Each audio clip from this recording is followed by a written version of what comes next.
get on a piece of paper and just write down everybody you know. Just start there or type it out or whatever, and then divide it up into two buckets. And that move that bucket to the left out of the way, the friends and family, and really focus on the ones that know you as a business person. And that's where you should start your plan for your capital raising. Welcome to Multifamily Insights. I'm your host, John Casman, and I want to thank you for joining us for another great episode. If you are getting some great value from this show, I would love to hear about it. Please leave us honest feedback and a rating and review, and that helps us. It also helps other listeners find this show for their investing goals. And if you haven't done so, be sure to hit that follow or subscribe button so you don't miss an episode. We've got a great show with a returning guest. Today, we're going to be talking to Craig Cecilio. They say you're the average of the 5 people you spend the most time with. So if you want to grow as a multifamily investor, you have to spend more time with other multifamily investors. And an easy way to do that is to join our apartment investing mastermind group today. Just go to casmancapital.com and click on the mastermind button. Now, as a part of this group, you'll get access to expert trainings, group coaching calls, industry news and updates, as well as all of our webinars and workshops, including our 3-hour workshop on raising capital. Again, if you want to be around other multifamily investors that can help you scale your portfolio today and grow your network, make sure you're a part of the Apartment Investing Mastermind. Just go to casmancapital.com and click on the mastermind button today. Now, Craig Cecilio is the CEO and founder of DiversyFund, a financial technology company revolutionizing access to private real estate investments. With over 25 years of experience, Craig has not only raised over $1 billion in capital, but also built a thriving community of over 1 million members and 35,000 investors. Let's welcome to the show, Craig Cecilio. Thanks, John. Thanks for having me. Absolutely, Craig. It's great to have you on. I mean, you were one of my early guests in the show back on episode 32. So it's great to have you back on the show today. For our listeners who are not familiar with your background, why don't you take 2 minutes and fill in some of those gaps? Yeah, the background, I've been in syndication since the early 90s. Been syndicating deals, raising capital, gone through a few market cycles. And along the way, I decided to get involved in the fintech revolution and develop a platform that allows everyone access to private markets. In our case, we're doing multifamily properties throughout the US. It was just an idea whisper back then when we first talked. And now here we are with a community of over 30,000 that have invested in our platform, going through the ups and downs of the last decade in that industry. And it's been pretty rewarding to still be around and have a thriving company. I love it, man. Well, congratulations on that. And you said something that's really intriguing, right? I mean, a lot of our listeners have heard about syndications more recently. Even the most seasoned folks listening may have heard about it in the last 5, 10, 15 years. You're talking about, being in this space since the 90s. You've obviously seen a lot of changes. Can you just talk about what it was like raising money in the 90s and how that compares to today? Yeah, I mean, I was fortunate enough to meet and have 2 mentors, one on the capital raising structure side, one on the real estate development side. So right away, they kind of just mentored me and gave me a lot of information that I didn't know. I didn't know about this. It was crazy. Most people don't. So a lot of instruction. And then they opened up their circles for me. And then I started learning and diving in how to get more and more investors. And back then, it was more going to public records than anything else. And I found a way to do it and to access people. And a lot of the funds that were set up at those points of time, there's always a way to kind of figure out who's invested in funds. And I kind of learned that out to see who was the major investors in those funds and reach out to them. And I slowly kind of gathered a database and did a lot of database marketing. Today, marketing is a lot different, but I was always kind of scraping data, just finding names either face-to-face or through public records. And I developed a database of investors and started learning how to reach out to them and start soliciting them, and then how to sell them on these products. And at the end of the day, you had to produce. You had to give them good returns to really have them come back. So a lot of trial and error and it took a lot of trial and error to get to where I am today. But it was a great experience. And I'm fortunate enough to have those mentors early in life, because you don't get those when you're 22 years old. And I did.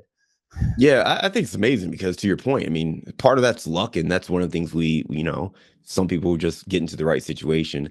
However, I'm sure you know other people who knew some of those same mentors and didn't take advantage of it. So it also comes down to taking advantage of the resources that are available to you.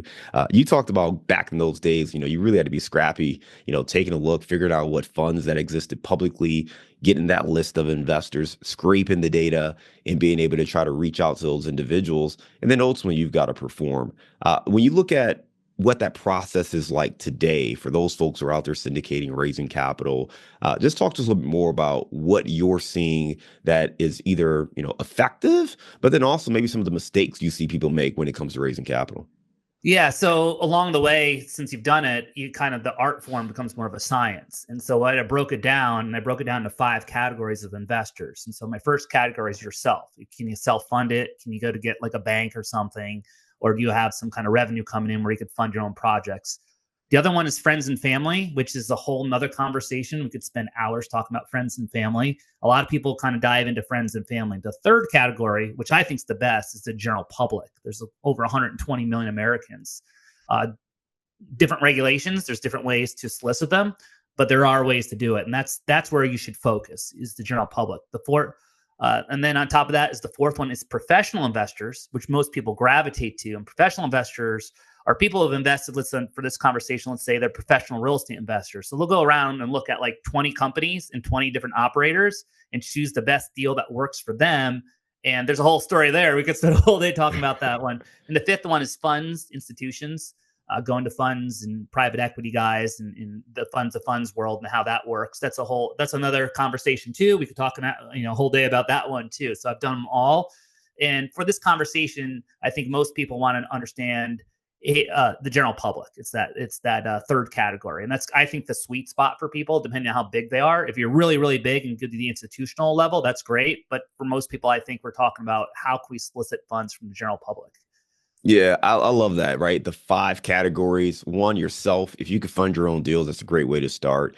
And quite frankly, many people do start that way. And if you can grow and scale using your own funds, that's great. The challenge is most people run out of their own funds at some point. At some point, you're going to come across a deal that is bigger than what you've got saved in your bank account, or, you've got to sell some assets to buy a new asset, and that just becomes challenging. So at that point, you start to graduate and kind of move up.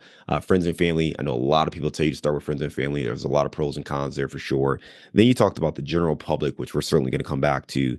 That fourth bucket is that professional investor. Fifth bucket being more of that institutional level investor, right? These are going to be the funds, family offices, institutional capital, bigger groups that are bringing those kind of funds to a deal. As you talk about the general public, I mean, friends and family, people kind of know, right? I've got my uncle, I've got some friends from high school, I've got some other folks from social media, whatever it is, right? Or some people that I'm connected to that I know who may want to invest. How does that really differ from the general public? When you say general public, like, is that just random Joe Schmo on Facebook, or who exactly are you talking about here? Yeah, let's do the differentiation in friends Sure. and family from general public. So I think first of all, it's like how do they know you? If they know you as a friend, or do they know you as a business person? And there's a book I read from one of my mentors, and I cannot say the guy's name. It's like 2 G's, and I wish I could remember the names. And I read that book, and it said, hey, there's two things, like a social norm and a business norm. And so these people socially. And so they look at you from a social perspective. Oh, Craig's a nice guy, I like hanging out with him. This is cool stuff. And then you have the ones in the business world where it's like, hey, I see Craig's work ethic. I see what he's done before. And it's a different conversation. There's a different type of trust that's built up. So they need to trust you with their money. So they need to see you as a business person, not as a friend. And that's where you kind of divide those two up. And then your approach is differently, and even how you interact, how you talk to them. If you talk to a friend about a transaction versus you talk to somebody from the business world, you're going to talk a little differently. You'll catch yourself talking a little differently, and how you present things a little differently. And so really kind of taking that, and I recommend to people, it's like, just get on a piece of paper and just write down everybody just start there or type it out or whatever, and then divide it up into 2 buckets. And move that bucket to the left out of the way, the friends and family, and really focus on the ones that know you as a business person. And that's where you should start your plan for your capital raising. Yeah, Craig, that's really helpful right now. I wrote down social norm and business norm because I think that's a really way It's a really good way to think about these relationships. It's not to say you can't go to friends and family, right? You should certainly talk to those individuals, but people who know you as like my drinking buddy are probably going to be less inclined to invest with you, right? Because they've got to shift everything they associate with you and their relationship with you to try to see you in this different light versus someone who knows you professionally and sees you as a successful investor or even coming from a different world, right? If you are like I came from marketing and advertising. So people that knew me from being a successful marketer or a successful advertiser, they have a different perspective of me because they associate me with business and being able to produce in that world versus somebody that, just knows me from hanging out and, going to parties together, whatever it is. Like that person is going to be a little bit harder to make that transition. So I think that's a really good way to think about it. Who knows me from a social norm, who knows me from a business norm, who are those relationships that I can talk to and start building on. When you see people who are out there having success, and I know you've got your coaching program, you work with so many different people in it now, like what are some of those common traits or common characteristics of those people who are successful? The successful on the capital raising side of the Yes. business. Yes. Yeah. One is just really doing something in life, like being successful at it. So it's like it's like, okay, were you good at your job, or did you have a project go full cycle, or did you work for someone who had a project go full cycle? It's very personalized. We all have our own stories and our own journeys, and you can really kind of back it up, because I think at the end of the day there is not really a weakness we have. There's just kind of a gap, and we could fill that gap in. So for instance, if I'm relatively new and I just have a few business connections, I would emphasize maybe finding a fantastic deal. And that would be or go out and get a deal and maybe do a co-sponsor deal, a co-GP deal, and really develop my track record. So there's ways to do it your first couple deals depending on your situation. So for yourself, you're already a business person, right? You go from one business to the next. You could say, hey, I successfully ran this business, so I have the capability as an operator of the business to operate this project successfully. So you could use that. That should be good enough in some people's eyes. And then you also have to figure out, when you're going to the general public, you really have to package it the right way. So about yourself, your story, and then the underlying investment opportunity there is there. So I believe that is a leg up versus someone who hasn't done anything before, right? No business background. So how would they start? I would say, hey, maybe go out and find a co-sponsor, a co-GP, and work with them together. Get a good deal for your first one, because like everything else, it's like in real estate, it's like where, if you purchase right, it really kind of can obscure a lot of the issues you might have in your learning. And if you team up with someone, of course, they're going to want to team with you to find a good deal. Yeah, Craig, those are great points, right? Just relying on the areas where you have had success. That's great because your experience is your experience. You can't change that. But if you've had wins, you've had experience, you've had success in other fields or related fields, by all means, leverage that. And if you don't have enough in your own world, partner up with other people who have that experience. That's a great way to kind of overcome that credibility challenge. You started to talk about the deals, right? And make sure you get good deals that, you want to invest in these opportunities that are going to allow you to kind of get some traction. The market has certainly shifted. When we first talked, years ago on episode 32, it felt like every deal everyone invested in ended up doing well. That certainly isn't the case in this environment. Can you just talk about, what you've learned as not just someone who raises capital, but someone who places capital on vetting deals and vetting operators over the last, say, 5 years? Yeah, I always found the things that really produced well for us was the ones that were when everyone wasn't trying to invest, we would invest. And so uncertain times, I always find, is where it has the best opportunities, because uncertain times cause what? Cause anxiety on people. And anxiety causes irrational behavior. So people start selling assets. I got to clear this up. I need to get some cash flow. So a lot of people might just sell and take something for a lot less in these uncertain times. And you have a lot of people who have projects that really can't bring in capital, because usually capital gets really dried up. So they have issues, and they might just have to get rid of their project. You might be able to get something at a discount at the same time. So there is a lot of opportunity in uncertain times. At the end of the day, you're dealing with people. People are irrational, they're emotional, And I don't want to say take advantage of that, but in certain times, sometimes people need things and are willing to do things at for, just to get things on their own situation at discounts. You can get a lot of discounted assets. So right now I see that, and there are a lot of opportunities out there. If you look at it from a point of view, if you're an operator and have a big portfolio now, yeah. So that's another conversation we could have. Yeah, definitely opportunities now. I mean, there's that old, Warren Buffett quote a lot of people like to reference, right? But you want to be greedy when others are fearful and fearful when others are greedy.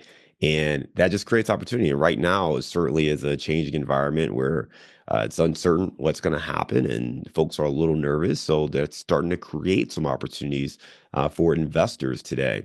Uh, I know of a few investors who are, in a situation where deals are not performing. Maybe they've kind of moved away from some of their investing principles. And when you go back in hindsight, some of those mistakes become a little clearer, right? Hey, what happened on this deal? Why did this deal not pan out? Or why is this deal not performing as well? You've invested in so many deals across your portfolio. What are some of those guiding principles that you really rely on to help you make informed decisions? Uh, for us, is the underlying markets what we're getting into. The underwriting, I saw some aggressive underwriting. People were really factoring in annual rents increasing at such an accelerated rate that I think those guys are in trouble today. If you kind of stick to the basics as much as possible, look at the underlying markets, the sub-markets in those areas too. Some of it is just kind of luck at the end of the day too, getting some of the good ones at the end of the day. But more experience, that luck kind of dissipates, and it's more experience of just kind of doing a lot of deals and understanding, hey, what's going to happen if things do change, and you just being resourceful too when that happens. Uh, so for us, I mean, we were aggressively buying during the pandemic, and those assets did real well. Not a lot of people were buying during the pandemic, and now I want to aggressively buy again in this market. So there's a kind of a commonality here. And then going back to the recession, I bought a ton of stuff from 9 to 13 when a lot of people weren't buying. So you kind of going back and look at the history, look at the patterns. And I think we forget about the pandemic. That first 6 months, nothing was going on. And that's really when we expand our portfolio the most, was that those first years of that pandemic. And so that's the most recent history. And then going back again, the downturn, right? And going back again before that. So I got a lot of history, and all you have to do is study history, study cycles. It's right there. And the information's at your fingertips. Go to ChatGPT and just type it in about the market cycles. And that is when that wealth is created. And I always say, like, today, there's like a crisis happening because a lot of people are saying, hey, I'm going to miss out on these opportunities because they don't act. They're I don't know what it is. They're frozen with anxiety and fear. But look, like you said, contrarian, Warren Buffett, but I go back to Sun Tzu, go where they're not, right? So no one is really, not a lot of people are purchasing assets. That's probably a good time to purchase assets. If everyone's Yes. purchasing the asset, that's probably too late, right? So it's kind of basic, but nobody does it. Why? Because we're emotional creatures. It's great tips and great feedback. And I think it's great too to just sometimes take the emotion out of it. Not to say that you obviously can't use your emotion in your brain or your heart, but understanding that, hey, this is all about supply and demand. When there's a lot of demand from other investors, maybe it's a time to step back a little bit. But as that demand from other investors wanes, now you have a great opportunity to kind of step in and find some opportunities that others are not going to take advantage of. So really appreciate you sharing that point there. We kind of talked about DiversyFund, but didn't really explain it. So let's take a quick step back. What is DiversyFund? What was your vision when you created this firm? Yeah, the vision came from my childhood. It's really, I came from a working class family. We didn't have opportunities to invest. We didn't meet that criteria. So one, we weren't even aware this stuff existed. It's so why would we know? Because why would someone approach us? They're not going to make their commission. The industry insiders, the brokers, the lawyers, everybody in the industry. So for that reason alone, the general public doesn't know about a lot of these transactions. So I said, when I saw an opportunity from the Jobs Act to the new regulations, open this up to everyone, I was like, okay, this is something that I have experience doing and something that hits home, hits my childhood a lot. So I kind of leaned into it and opened up to everyone, regardless of your socioeconomic background. It's a juggernaut. It's a tough thing to do. And lo and behold, we have over 30,000 people who have invested in our platform, and giving people an opportunity who haven't had these opportunities before. And the way I look at it, hey, is we're serving them where we are giving them an opportunity to build wealth for themselves, to tap their feet in this type of investment opportunity where the wealthy live at the end of the day for a fraction of the opportunity. So I kind of geared the company more to like a modern day Robinhood, but for the private markets. I love it, man. You talked about really creating that opportunity for folks who otherwise wouldn't have access. Can you share more about that? Like, is this only open to accredited investors? Do you accept sophisticated investors? What are the parameters did you kind of leverage, I guess, to create the DiversyFund? So those are like polarizing words to me. It's like you're this Ooh, or that. It's like red or blue or accredited, not accredited. So I don't like to look at that. I okay. look at like, how does this fit you? So we're open to everyone. And how does this product fit you? 50 to 60% of Americans live paycheck to paycheck. So they have to kind of worry about, first of all, their daily bills, their cash flow.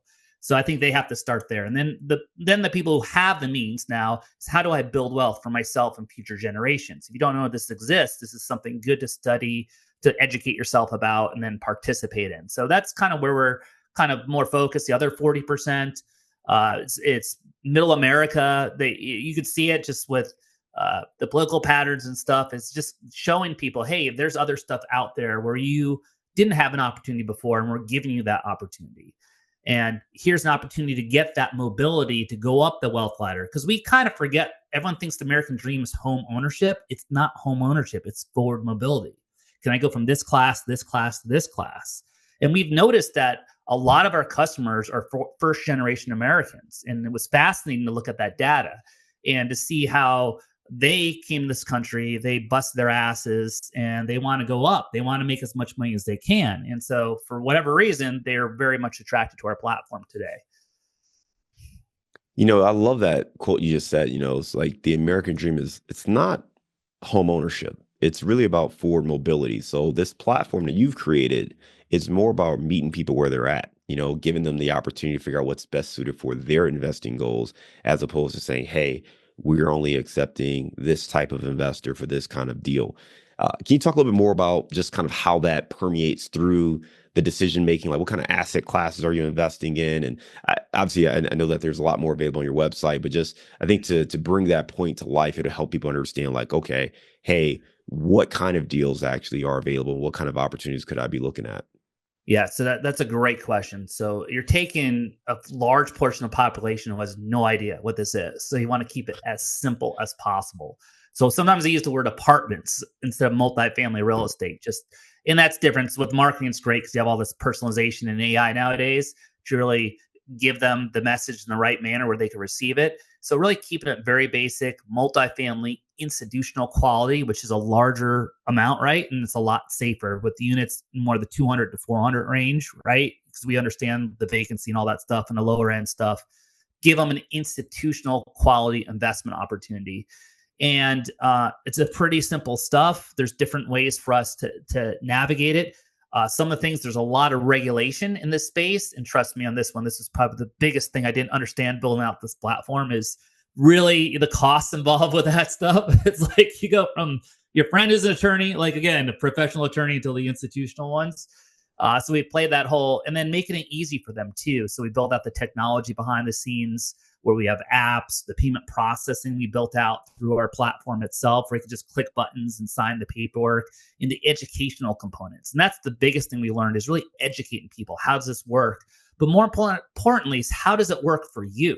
And I think one of the things when people are really selling investments, they're selling it for themselves. Hey, I need this money for my project, but how does this affect your customer or your investor here? How does this help them out? And really kind of changing that language and changing that narrative of, hey, I'm helping you out and this is how you benefit from it. So that's kind of just a little bit of a change in communication, but it's a major change in communication because how does this help you out? Because a lot of people just accept that money from someone. And I've always talked to people, yeah, the guy's got $2 million. I'm like, that's great. Maybe ask for $200,000 because you don't know if that's his whole life savings. So there's a lot of learning in that.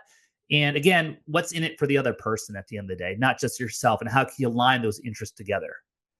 Yeah, Craig, that's some good feedback. Just understanding one, the education side of it. What is this other person looking for focusing on multifamily as the asset class, but sometimes they just recognize, hey, it's apartments, right? Like those apartment buildings, bigger, 200 to 400 units, institutional quality. And with that scale comes predictability. And it seems so counterintuitive for a lot of people, but it really just comes down to the predictability of the numbers, right? When you have 200 units, 300 units, you pretty much know you're going to be at a similar occupancy every single month. You're not going to look at the statements and be like, oh, we dropped 20% this month. It's like, wait, what? What happened? Without something catastrophic taking place. So you have that predictability, which allows it to be able to manage or allows it to be able to be managed a little bit more clearly, more streamlined. And that just makes it a little bit more predictable for everyone. The other thing that, I think is really important for our listeners is you've been able to build this up with investors over the years. Now you're at, 35, 40,000 investors at this point. That's a lot of investors to manage, right? Talk to us about just scaling. I know we talked about technology and some of the systems, but scaling to that level of an investor database and active investors, like that's just a lot. So, what are some tips or some insights you've learned about being able to scale with that many investors? Well, this is an interesting thing. And I think the biggest thing you have to develop is yourself as the leader. Mm, mm, And you have to develop yourself, and you have to develop the skills to do something like this. And so for me, it was like, okay, we were fintech first, but now I have to be more of a brand. I have to be out there. I have to put my face on it. I have to talk to crowds of people because I no longer could do one-on-ones. So I have to learn those skills so I could talk to my whole community at once. And that's what I had to develop. And so that's an investment in itself. Are you investing in yourself to grow something? Because you got to develop those skills. And the highest return, if you're 1% better per day, that's over a 3,600% increase. That's the number one investment. You always got to think about that. If you want a successful business, invest in yourself first, and then it's going to permeate down across that. Craig, that's great insight, right? And it seems simple, but it's true. I mean, you've got to develop yourself. You have to figure out where you need to be better. You need to align yourself with folks who are playing the game at the level you want to play it at, so you can learn from them. Sometimes it's an app or a tool. Sometimes it's something more concrete. But you have to keep investing in yourself to get a little bit better. Craig, the one thing we didn't talk about was like, I know a lot of people start off with their own personal portfolio, or they start with JVs and they start to scale, but they're active, right? They're owner operators, they're trying to grow their own portfolio. Can you just talk about your perspective, at least with what you have done? Did you weigh being an operator and growing kind of the fund? Did you do both at one point? Were you always focusing on the capital side? Can you just give us kind of your thoughts and opinions there? Well, I'm different. I dove into it. I dove into everything all at once because early age, and I was exposed at an early age. So that was great. And what's great today, everything's online. There's so much information. There's so many tools to do it. So I'm not going to stop someone from that. The dream, right, is if you want to do it or not. There are ways to do it for everyone, regardless of your background. If you're the most experienced person versus the least experienced person. So it's kind of recognizing your skills. Where are you? Self-awareness. What do you need to develop to get there? I think it's pretty easy. It's a science. It's not an art. And how bad do you want it? Right? Recognize you're going to learn a lot. And every time you learn, you're growing. And the more action you take, the more learning will happen. And the more learning that will happen, and if you receive that information properly, just don't ignore it, you're going to grow. And so what I mean by that, your projects will get better, your investor selection will get better, your capital raising will get better, your deal presentation will get better. All those little things that you need to be successful will get better at the end of the day. So anyone could do it. And I have a young nephew. He's like 21. He's got like, I don't know, he's got like 100 doors already. He's been doing it for a year. And he's just starting out in the single family space. And he did a couple duplexes. So he's starting. I always lean into him and say, why don't you just go for the multifamily right away, right? It's the only thing that's stopping him is himself right now. He goes straight into multifamily. But anyone could do it. And that's what's exciting about it. I love it, man. I love it. Great points there.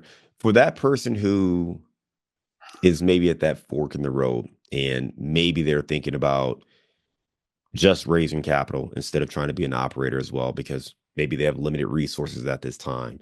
So they're looking at, hey, should I keep trying to find deals and raise capital, or just raise capital and just kind of build out more of a fund and just the raising capital business? How would you, I guess, advise them on the kind of questions to ask to make an informed decision? On the either or, Yes. I think that's again where your strength lies, right? What's your goal? What's your end game? You kind of like where you're going. If you're sailing on a ship and you're going across the ocean or something, where are you going at the end of the day? Because you're going to have to tack. You're going to have to make adjustments along the way.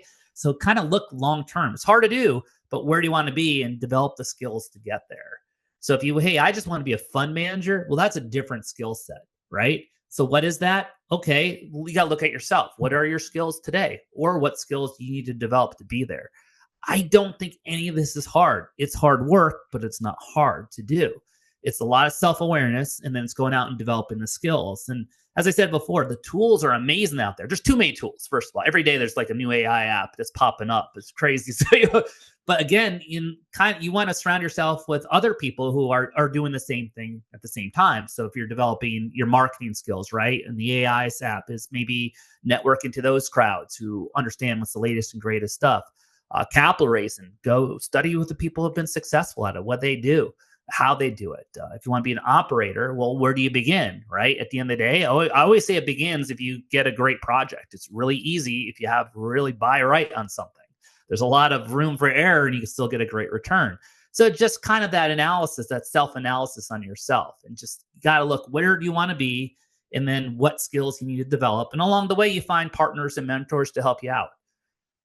Great point. Craig, really appreciate that feedback. For folks who want to learn more, they can go to DiversyFund.com. We're going to put a link to that in the show notes. And then if you're interested in the education program, the course that you've created, you can go to cxcelite.com. Both of those will be linked in the show notes. Right now, we're going to transition to our round of insights. Craig, give me a failure or an apparent failure that sets you up for later success. Oh, I had a real estate project where I wired somebody money and well, I didn't get the money back. So I ran around to about 20 different banks and understood the whole wiring process at the end of that one. So I learned how wires worked, how banks did things, where it went, and all that stuff. This is more my later 20s when I did that. And so I dove in to learn how, okay, this is how bank wires work. They're all different, and with the cutoffs and all that stuff with the different banks and how that worked. That was interesting. It seems like a lot of the things I've learned is like I lost money in this case, but you learn through the experiences. I could say that was a good experience because now I know how banks work. There you go. I appreciate that. All right, give me a digital or mobile resource you recommend for your business, or really recommend for our listeners. Well, I mean, ChatGPT is great. It's phenomenal. Yeah. Just start with that one. You got to master that one. It's evolving every day, and it gets to learn you. So it's fantastic. I like whipped up an email yesterday in like seconds. I'm like, how do I say this to this person? I just put it in, boom. Oh, that's great. First pass. There we go. ChatGPT it is. Give me the book you've recommended or gifted the most in the last year. Ooh, that's a good question. I mean, I think it's Robert Greene's 33 Strategies of War. That's the one I've given out the most this year. All right. Give me a daily habit that helps you stay focused on your goals. Daily habit. That's an easy one. I do breath work every morning. And then right after that, I do some stretching. So every morning, same thing. Journal, breath work, stretching, about 25 minutes. All right. Give me your number one insight for raising capital. My number one insight is anybody could do it. Love it. Love it. All right, let's lighten the mood. You are in San Diego. Give me your favorite place to grab a bite to eat. And I'm going to pull up my notes on what you said the last time just to see if you say the same place. And I'll tell you afterwards. I just took the staff down to Hodad's and we had like a double bacon cheeseburger competition. And that was so fun because it's so big. You can't get your mouth around it. So it's the experience of bringing everyone together and noticing this huge double cheeseburger and how do I eat it. Once you figured out, you got to kind of nibble it, but that's today. That's my favorite place because of the experience. All right, Hodad's it is. That was not what you said before. Do you want to guess or do you want to think about what you might have said last time? Probably sushi or something. You said the Crack Shack. Oh, I did. Oh, Yes. yeah. The crack shack was what you had back on episode 32. So love it, man. Love it. Well, listen, you gave us some great info, Craig. Really enjoy catching up with you and just hearing what you've been up to with the Diversity Fund. Lots of great insights. And I love the way you kind of just thought about categorizing investors, right? You start with yourself. Can you self-fund the deals or not? You can move on to friends and family. Then you go to the general public. And this is where most people can really start to expand. From there, you have what we call our professional investors. And then finally, you have more of that institutional quality investor. So, really understanding those five categories of investors and how to really engage and connect with both of them, recognizing the difference between friends and family and those public, the general public, is really the social norms and the business norms. How do these people know you? How to make sure you frame yourself up and present yourself so that you can get more investors involved with the deals you're trying to do. And then just sharing more insights about what you've learned over the years, looking at deals, scaling up your portfolio, talking to investors, how important education is, but really like really reflecting on yourself. How do you become a better leader? How do you get better at educating people, talking to the masses, getting on social media and podcasts and stages and all those kind of things. So you really can grow your influence and grow your audience. Really great information, very, very valuable for our listeners. Again, if they want to learn more about Diversity Fund and the investments that you've created, they can go to DiversyFund.com. And if they're interested in the coursework you have, you can go to cxcelite.com. Craig, thank you again for being a great guest and coming on Multifamily Insights. We look forward to staying in touch with you, and I hope you have a great day.